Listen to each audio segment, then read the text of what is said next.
e tecnologia especializada. Empreendedor em arte, investidor mão na massa. Economia do cenário do investimento anjo no Brasil. People to Biz. Olá, bem-vindo a mais um People to Biz, Pessoas e Negócios. Vocês podem acompanhar nossas entrevistas pelo meu perfil no LinkedIn, Luiz Cláudio Alan, e nos canais da People to Biz no Spotify e aqui no YouTube. Ele passou mais de 25 anos como executivo no mercado financeiro tradicional.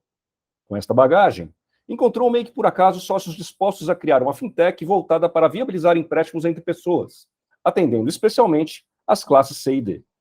Com a pandemia, o mercado de crédito ficou mais nebuloso e viram a oportunidade de ampliar o modelo de negócios para ajudar o RH a oferecer aos colaboradores um produto de antecipação salarial através de um cartão de crédito. O segundo passo foi aproveitar do novo cenário que se desenha para o mercado de benefícios a partir da nova legislação que passará a vigorar no segundo trimestre deste ano e agregaram no mesmo cartão, além dos tradicionais alimentação e refeição, os chamados benefícios flexíveis. A expectativa é encerrar este ano com 1.400.000 cartões em circulação. Nosso entrevistado desta semana é Marcelo Vilela, CEO e cofundador do Bula, uma fintech que promete fazer uma enorme disrupção, ajudando quem mais precisa a ter acesso a crédito e o RH a motivar e reter talentos com o cartão Bula N, um cartão multifuncional que permite antecipar de 20% a 30% do salário com zero de juros e carregar benefícios sem qualquer burocracia, além de poder ser utilizado em qualquer estabelecimento que aceita a bandeira Mastercard. Perguntado para que serve o Bula, Vilela explica sem titubear. Viemos para resolver o problema da vergonha. Confira agora os principais trechos da entrevista. Você tem uma experiência de mais de 25 anos no mercado financeiro, com passagens aí por instituições como HSBC, Banco Losango, teve a oportunidade de conhecer a fundo também o segmento de varejo, mas sua formação é na área de engenharia de produção. O que te levou para o mercado financeiro? Nos conta essa tua história de carreira. Como uma boa família tradicional mineira, o pai sempre acha que você vai ser médico, advogado ou engenheiro. Eu tinha certeza que médico e advogado não ia dar certo. Então, fui para a engenharia, e dentro da engenharia eu talvez tenha pego aquela que me desse a oportunidade de formação, de uma estruturação de raciocínio, mas a mais aberta de todas. Então, eu terminei engenharia, eu terminei caindo na engenharia de produção para me entender como profissional. Tinha bolsa de iniciação científica, eu fiz monitoria, eu fiz estágio em empresa de consultoria, eu fiz estágio em fábrica, eu fiz estágio em empresa de construção civil, fiz estágio em empresa agro, e que vai aprendendo, você vai ficando bom naquilo, você vai se sentindo confortável, você vai se desafiando naquele ambiente lá, então é um processo contínuo. As grandes decisões da vida, as grandes mudanças, foi um ônibus que você conseguiu pegar, ou um ônibus que você perdeu, e no ponto de ônibus você ficou conversando com uma pessoa interessante. Eu entrei na engenharia, construí meu raciocínio lógico dentro da engenharia, fiz questão de viajar muito, eu viajei muito, eu fazia parte de um grupo internacional, então eu viajei muito pelo mundo. E eu acho que o meu último estágio foi numa empresa do mercado financeiro. E acabei sendo efetivado ali e a coisa aconteceu naturalmente. Eu não sou um apaixonado por dinheiro, eu não entrei em banco porque eu queria ser milionário. Não, entrei no banco porque eu acabei entrando numa empresa muito bacana. Depois eu tive a oportunidade de ser trainee no HSBC. Ambiente bacana é que gera o bom profissional, né, Luiz? Então, foi mais por aí. Sempre tem um acaso, né, na vida Sim. da gente, né? Mas o acaso casa muitas vezes com aquilo que a gente nem mesmo sabia que estava buscando construir, né? Depois de tanto tempo como executivo no mercado financeiro, vamos chamar aí mais tradicional, você decidiu empreender numa fintech. Como é que nasceu a ideia do Bula? Por que você decidiu empreender? E como é que sua bagagem enquanto executivo contribuiu para a concepção do negócio? Até porque você passou muito pelo mundo financeiro, pelo mundo do varejo, e o Bula tem uma relação forte com esses dois mundos, né? Bem que fiquei muito tempo dentro do mercado financeiro, como eu falei, muito próximo ao mundo do varejo. A gente gosta de falar varejo pessoa física. Está muito relacionado à rede de agências, até são os produtos que nós, pessoas, estamos acostumados a usar dentro dos bancos. Eu sempre trabalhei muito próximo a isso, tanto dos modelos de atendimento, modelo de atendimento a cliente, modelo de produto, produtos de crédito, e eu tive uma oportunidade dentro do HSBC de me aproximar da Losango. A Losango era uma financeira que pertencia, até ela virou um banco dentro do HSBC, e ela tinha ainda uma coisa muito bacana, que ela misturava não só o mundo financeiro, como o financiamento ao consumo. Então, é o clássico, hoje todo mundo está falando o tal do Buy Now and Pay Later, que é um negócio que existe no Brasil há anos, que é o CDC. E esse foi um negócio que a Losango foi precursora lá atrás, com tecnologia, agilidade, para permitir, logo depois que acabou a inflação, né, permitir o tal do financiamento ao consumo. Antes do real, era muito difícil você financiar a sua compra. E a Losango foi uma precursora nisso, através do CDC, e parceria com o varejista, e eu estou falando agora do varejista de verdade, varejista que vende eletrodoméstico, que vende eletroportáteis, ou o tal do ramo mole, ou a linha branca, né? Me aproximou muito não só do mercado de varejo, como das pessoas da classe C e D que precisam desse crédito para conseguir fazer o consumo básico das coisas que a gente normalmente paga no cartão. E em 2015, eu acabei assumindo, dentro desse processo do HSBC, eu acabei assumindo a gestão da Losango como CEO. E acabei me transformando num conhecedor da classe C e D e do modelo de crédito para pessoa física. Eu estava fazendo um curso de CEO na FGV. E nesse curso da FGV sentou do lado o que seria o meu futuro sócio. E ele estava falando com o outro, que seria o terceiro sócio.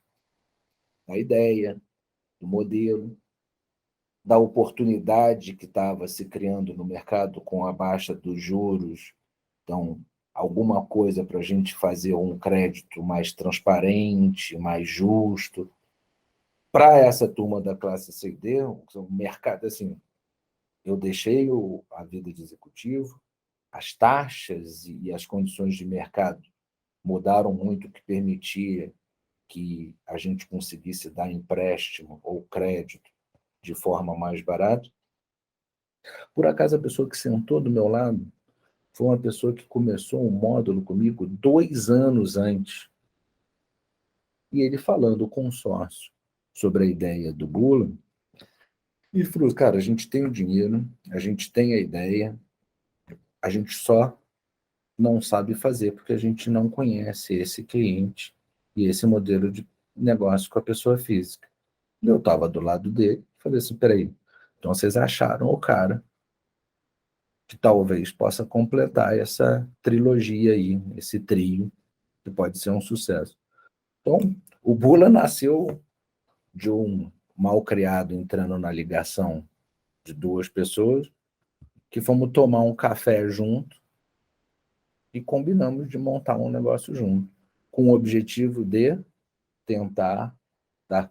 O objetivo do Bula é dar mais acesso a crédito para a classe D, C e D, ser o mais inclusivo possível e, de alguma forma, traduzir em preços mais justos para essas pessoas. Bom, você sentou no ônibus no lugar certo, né? Do lado da pessoa certa, né?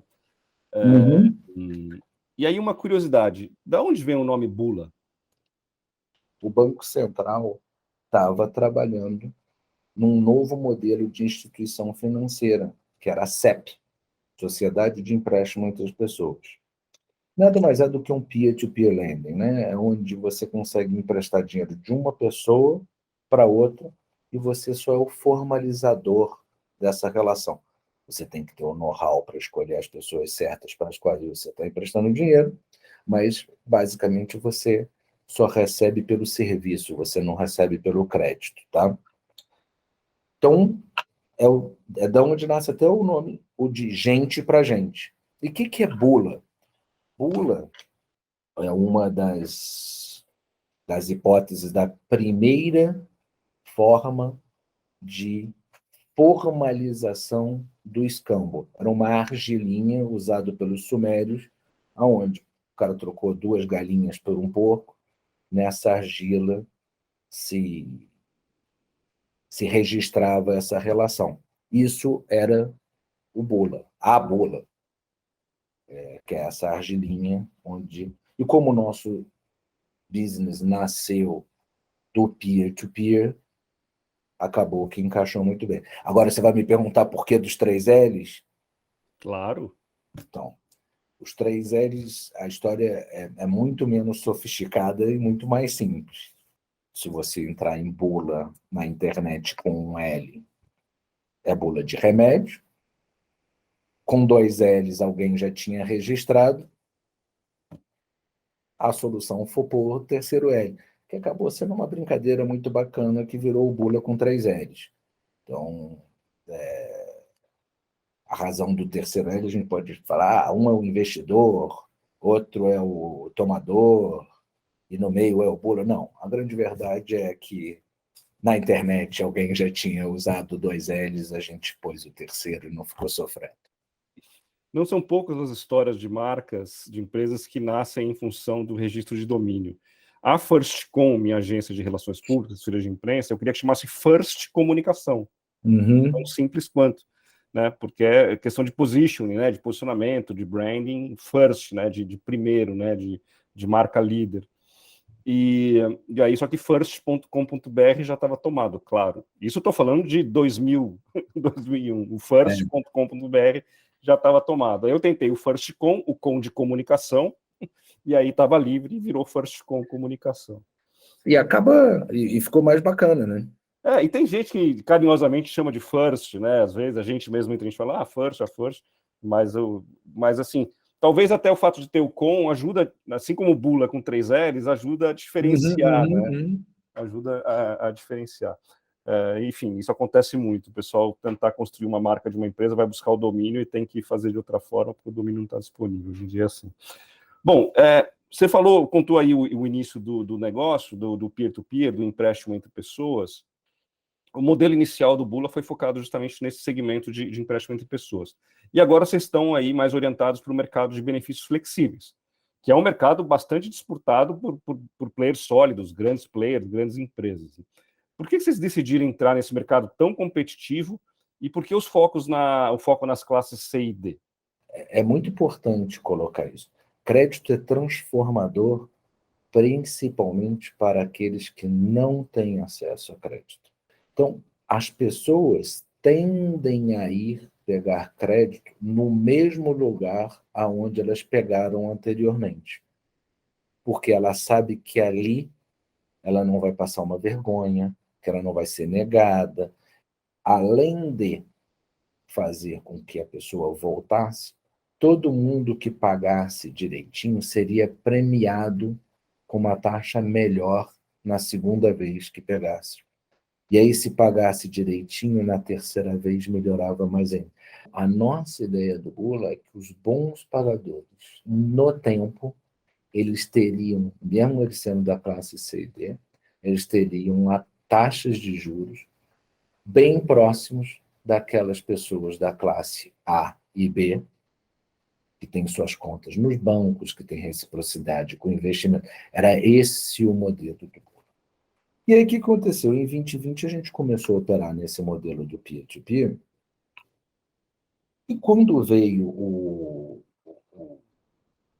as restrições impostas pela pandemia, quem que a gente atrai no bolo? A gente atrai o empreendedor, o autônomo, o freela, as pessoas que dependem da rua estar girando, porque quem são esses caras?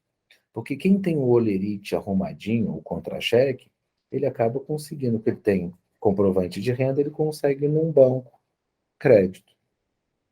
Essa turma que não tem renda comprovada acabava vindo aqui. Qual foi a nossa visão?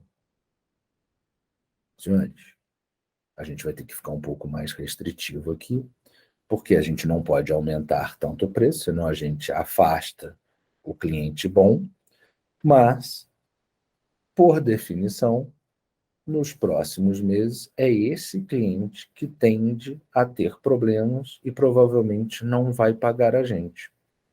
Se a gente não receber, a gente perde o investidor, o modelo de negócio deixa de existir. Então, o que a gente falou? Porra, a gente tem, infelizmente, que capturar o cliente, pessoa física, assalariado. A gente não vai conseguir. Nosso objetivo, sim, sempre vai ser: eu quero endereçar a questão de crédito para a classe C e D. Mas eu tenho que fazer o risco controlado.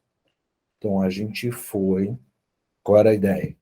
Pô, então, vamos atrás do assalariado.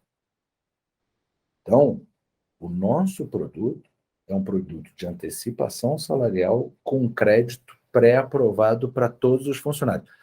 Provavelmente você viu os balanços dos bancos agora no final desse ano, a onda de PDD que aconteceu. Eu falei assim, vamos evitar essa onda de PDD e vamos focar no assalariado, que aqui o risco de crédito. Estou falando de 70% das famílias endividadas, Luiz. Para a nossa audiência, PDD quer dizer o quê?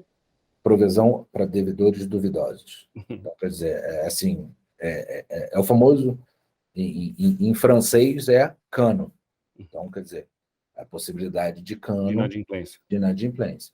Então, o que acontece? A gente buscou, através desse produto do cartão, endereçando um problema que os RHs têm com antecipação salarial, principalmente nessa turma da classe CD, onde existe a demanda por voucher ou vale salário.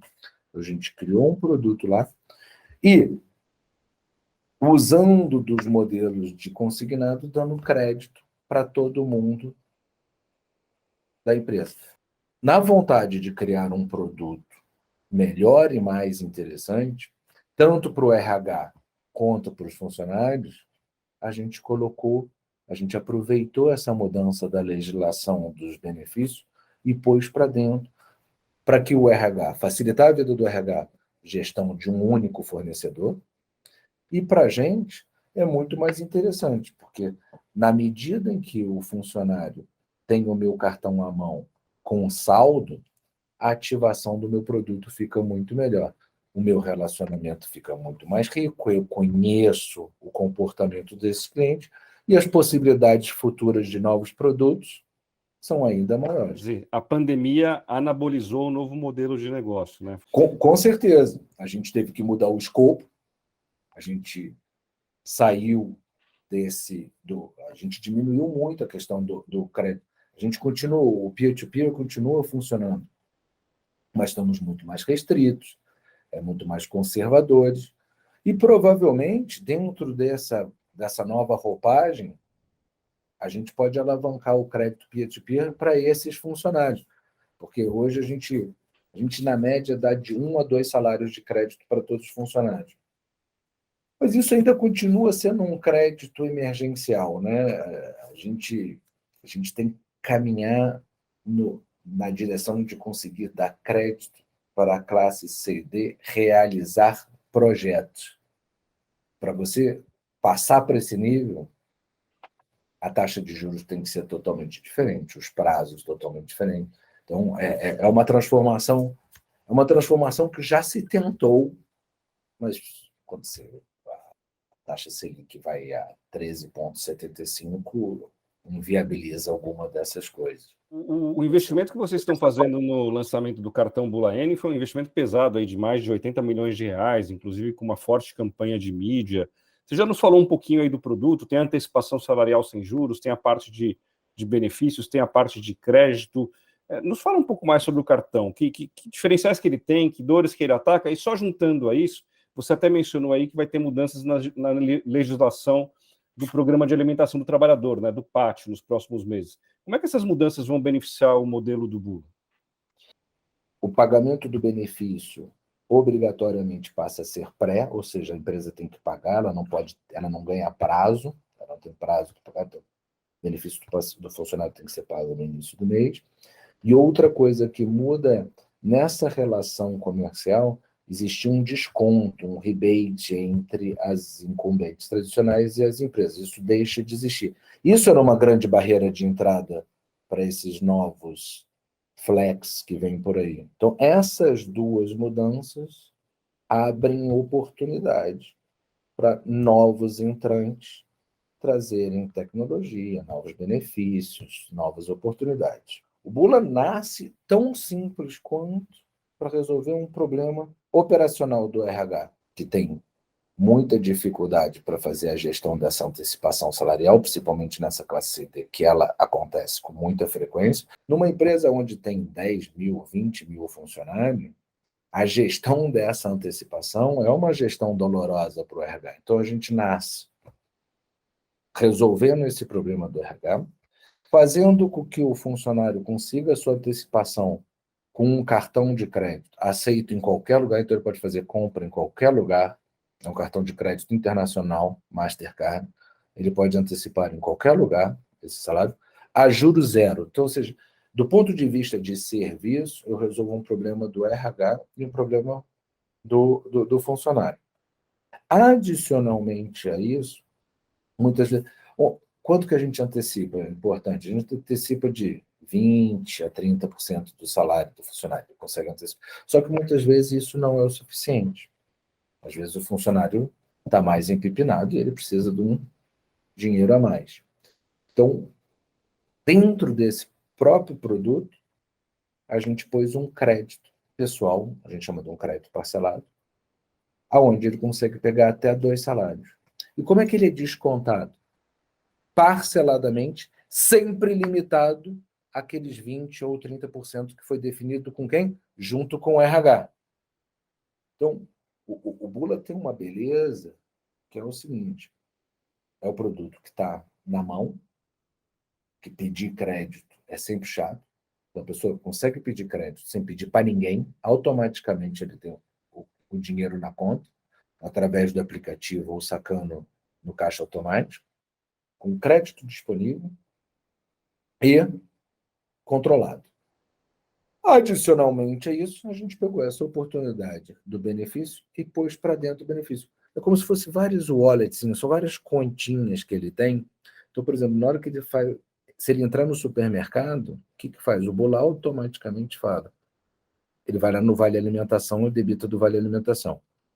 Se ele não tiver do dinheiro do Vale Alimentação, ele antecipa do salário. Se ele não tem nenhuma das duas, ele fala assim, você quer antecipar? Quer pegar um crédito parcelado para conseguir?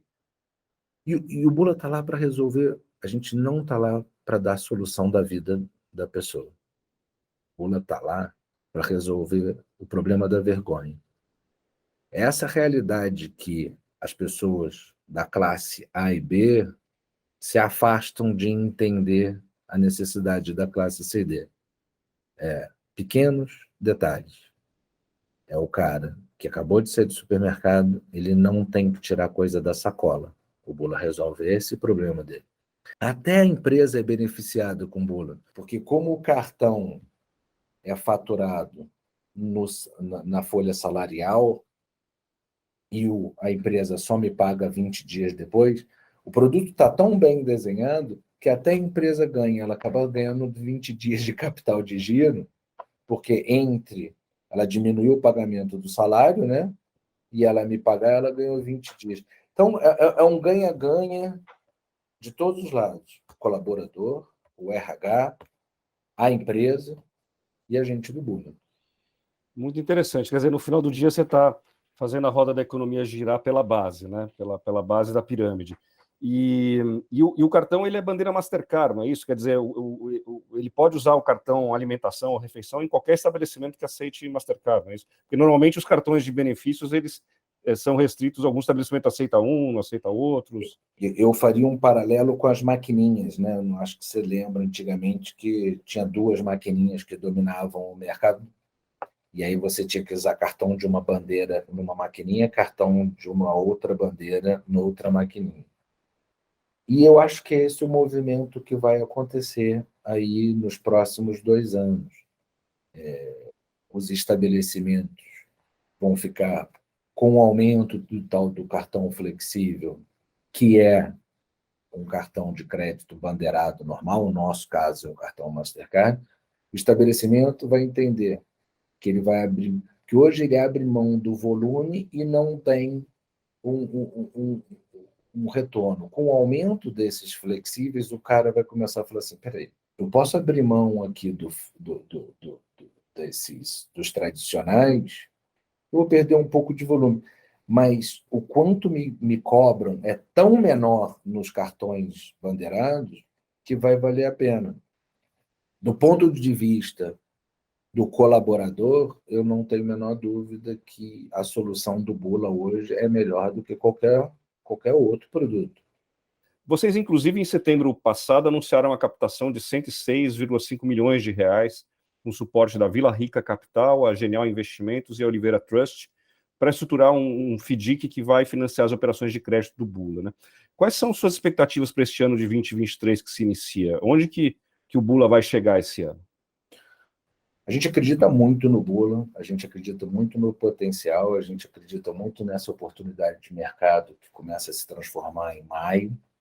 Então, é uma junção de tudo. O que são os 80 milhões? 80 milhões nada mais é do que um investimento pesado em marketing e equipe comercial, porque esse é um business um pouco diferente do peer-to-peer clássico nosso via internet.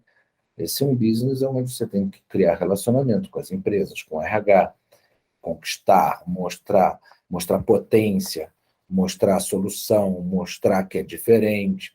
É uma conquista muito mais demorada, é o verdadeiro processo de conquista. Então, o 80 milhões é para isso, para que todo mundo me conheça, para que eu tenha potência comercial, que eu me posicione no mercado. O que são os 100 milhões?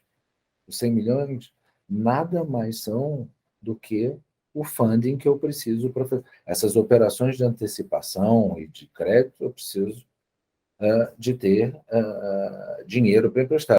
E o nosso modelo é que a gente se financia através de fundos. Então, toda vez que a gente faz essas operações, a gente já automaticamente cede as operações para fundos de investidores parceiros que acreditam no Bula.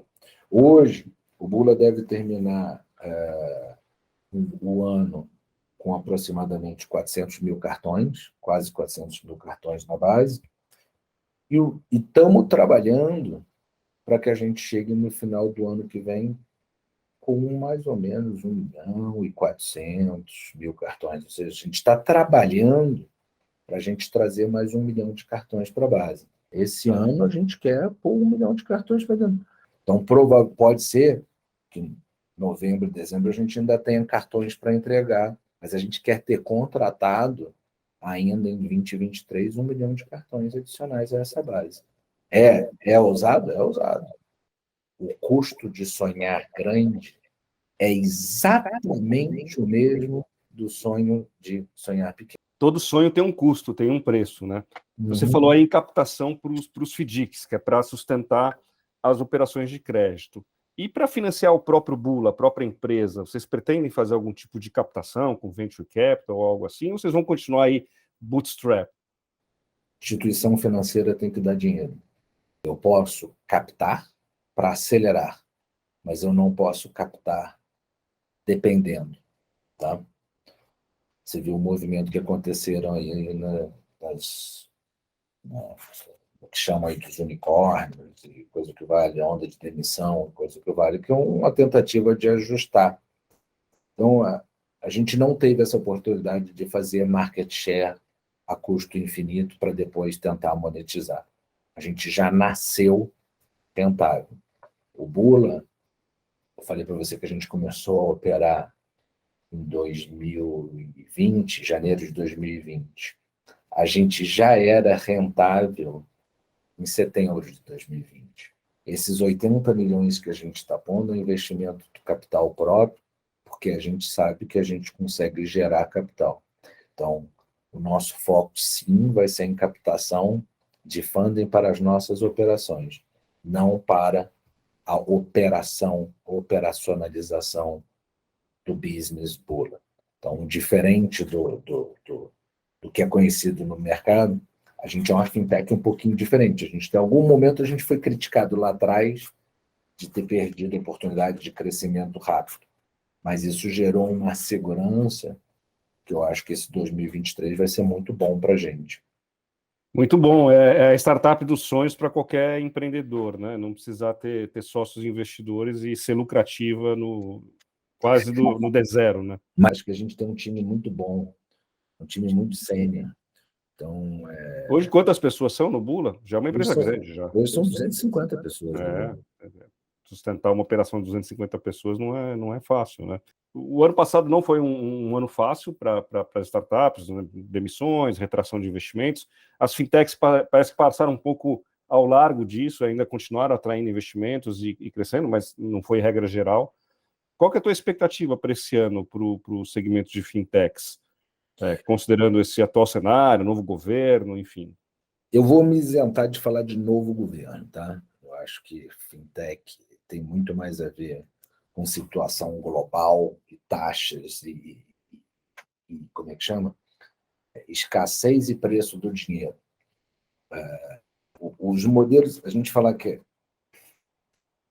o modelo que foi estabelecido na origem das startups foi captar dinheiro para crescer, trazer clientes e aí depois arranjar uma forma de monetizar. Todo mundo, de alguma forma, trabalhou dessa. Esse foi o modelo, né? Você traz um monte de gente com um serviço e estava num momento onde existia excesso de dinheiro e dinheiro barato. O que aconteceu? O investidor fica com medo de perder as oportunidades. Então, o que aconteceu nesse momento do passado?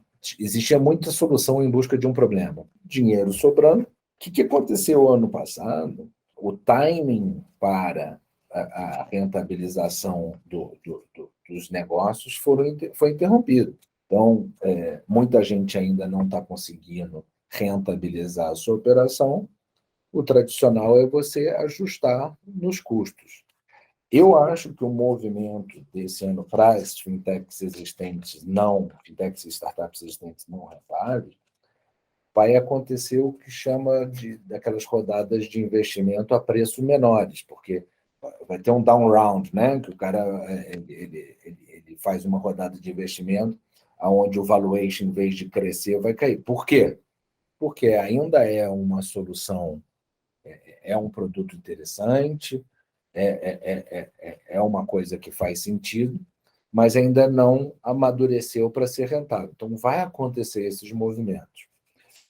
Para fintechs novas, sempre vai existir dinheiro para soluções, para aquilo que está gerando está endereçando algum problema real da comunidade, da sociedade. Esse dinheiro sempre vai existir. Então, as novas fintechs e startups vai passar um pouquinho mais de aperto para conseguir encontrar o seu investidor. As atuais vão resistir àquelas que são solução de verdade para alguma coisa. Algum preço. O que é algum preço? Terão valuations menores e rodadas de investimento. Mas eu acredito que em 2023 esses fundos sofrerão aí com downside das operações que eles têm, essas posições que eles têm em fintechs e startups. Excelente, muito obrigado pelo papo, pelos insights, uma bela história. E vamos em frente aí, que tem bastante trabalho pela frente para atingir as tuas metas aí, não vai ser biscoito. Ou não vai ser bolacha, não sei, né? Ter a boa ideia, assim, é um super desafio ter a boa ideia. Segundo desafio é conseguir transformar a ideia na solução. Acho que a gente conseguiu passar por essas duas fases.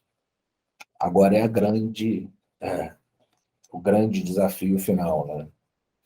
Vender, conquistar cliente, mostrar que o que você desenhou funciona.